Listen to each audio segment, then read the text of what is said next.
जल्लोषाला उपस्थित महाराष्ट्राचे लोकनेते, महाराष्ट्राला देशामध्ये क्रमांक 1 वर आणण्याकरता महाराष्ट्राचे व्हिजनरी मॅन म्हणून ज्यांचा उल्लेख 14 कोटी जनतेमध्ये होतो, महाराष्ट्राचे लोकनेते देवेंद्र फडणवीसजी, एका जोरात देवेंद्रजी करता आपण सर्व टाळ्या वाजवू। या ठिकाणी उपस्थित आपले सर्व आमदार, खासदार आणि महाराष्ट्राच्या कानाकोपऱ्यातून आलेले आपले सर्व पदाधिकारी, कार्यकर्ते, बंधू भगिनींनो, मीडियाच्या मित्रांनो, आज देशाकरता, महाराष्ट्राकरता आनंदाचा दिवस आहे की आज लोकशाहीचा पुन्हा विजय झाला। माननीय पंतप्रधान मोदी तिसऱ्यांदा प्रधानमंत्री झाल्यानंतर, आपल्या देशामध्ये एनडीएचं सरकार आल्यानंतर पुन्हा एकदा मोदीजीच्या नेतृत्वामध्ये विकसित भारताच्या संकल्पाला या देशाने साथ दिली, हरियाणाने साथ दिली, जम्मू काश्मीरने साथ दिली।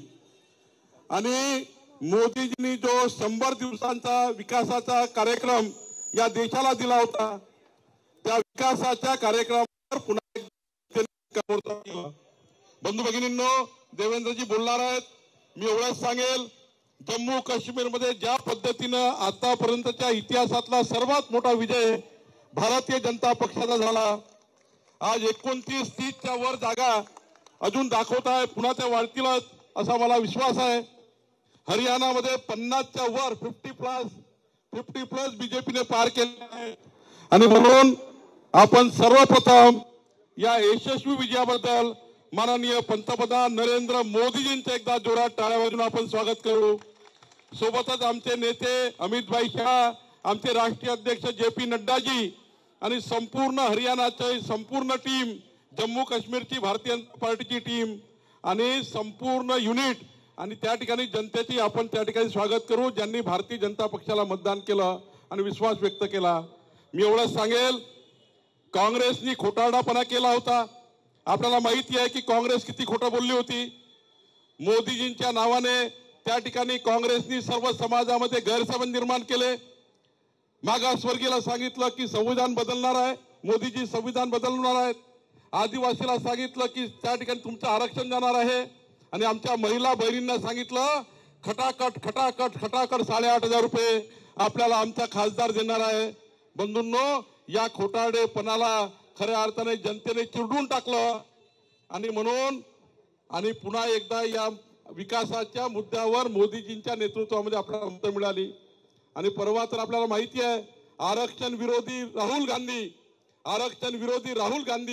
ज्यांनी या देशाला आरक्षणाची गरज नाही आहे, आरक्षणाची गरज नाही असे राहुल गांधी बोलले।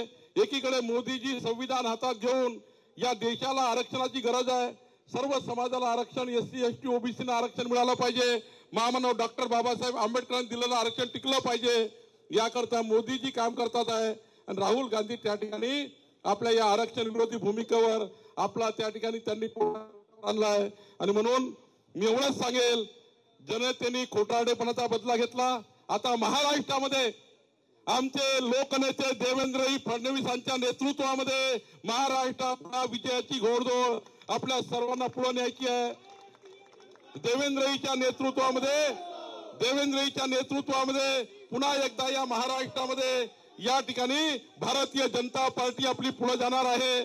आणि मला विश्वास आहे महाराष्ट्रातल्या सर्व भाजपच्या कार्यकर्त्यावर की आपण सर्वांनी एकीकडे महायुतीला पुढे न्यायचंच आहे, पण माननीय देवेंद्रजीच्या नेतृत्वामध्ये भारतीय जनता पार्टी प्रत्येक बूथवर मजबूत करून हरियाणा सारखा विजय पुन्हा या महाराष्ट्रामध्ये महायुतीचा होईल, याकरता आपल्या सर्वांना या ठिकाणी लक्ष द्यायचं आहे।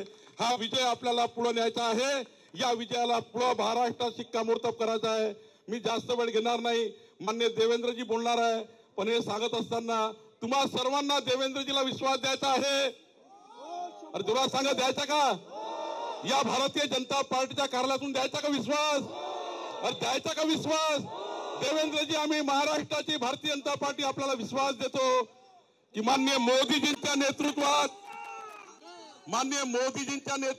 अमित भाईच्या नेतृत्वात आमच्या राष्ट्रीय अध्यक्षाच्या नेतृत्वामध्ये आणि देवेंद्रजीच्या नेतृत्वामध्ये या महाराष्ट्राची भारतीय जनता पार्टी आम्ही प्रत्येक बूथवर प्रत्येक गावात जनतेमध्ये जाऊन आपल्याला विजयाचा विश्वास आम्ही देतो। आपल्या पाठीशी संपूर्ण महाराष्ट्र उभा राहील हा विश्वास आपल्याला देतो। आपण या ठिकाणी भारतीय जनता पार्टीच्या कार्यालयात आले त्याबद्दल आपलं अभिनंदन करतो, धन्यवाद व्यक्त करतो आणि विश्वास देतो की आपल्या नेतृत्वामध्ये पुन्हा एकदा महाराष्ट्रामध्ये प्रचंड मोठा विजय, आतापर्यंतच्या भारतीय जनता पार्टीच्या इतिहासातला सर्वात मोठा विजय नोव्हेंबरच्या निवडणुकीमध्ये झाल्याशिवाय राहणार नाही। देवेंद्रजी, लोकसभेत आम्ही थोडे मागे राहिलो पण विधानसभेत तुमच्या नेतृत्वामध्ये महाराष्ट्र आम्ही पुढे नेल्याशिवाय राहणार नाही एवढंच वचन भारतीय जनता पार्टीतर्फे आपल्याला देतो आणि आपल्याला विनंती करतो की आपण या ठिकाणी या विजय जल्लोषामध्ये आपलं मार्गदर्शन करावं। धन्यवाद।